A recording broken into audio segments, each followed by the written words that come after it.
So in this video, I'm going to talk about a few pronunciation tips. A common mistake people make, here in Brazil, is to try to associate sounds in English with something in Portuguese. You know, and it's very important to understand that each language has its own pronunciation rules. So Portuguese has its pronunciation rules. English has its own pronunciation rules. French has its pronunciation rules. German has its pronunciation rules. So it's very important to understand that.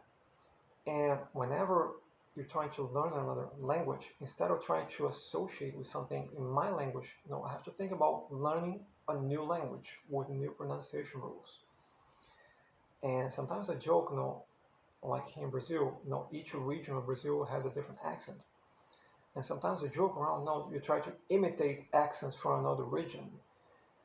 And when learning another language, it's kind of like that, I have to try to imitate the way people in that country talk. So if I want to go to the United States, I want to learn American English. Instead of trying to associate pronunciation with something I already know with Portuguese, I have to try to imitate the way Americans speak. The way they pronounce the R, the way they pronounce the TH, and so forth. So that's my tip for pronunciation. Don't try to associate with something in your native language, because if you do that, you always have an accent, and it might make more difficult for people to understand you. So try to imitate the way English speakers talk, to imitate the same pronunciation they have. See the new language as a new way to pronounce things.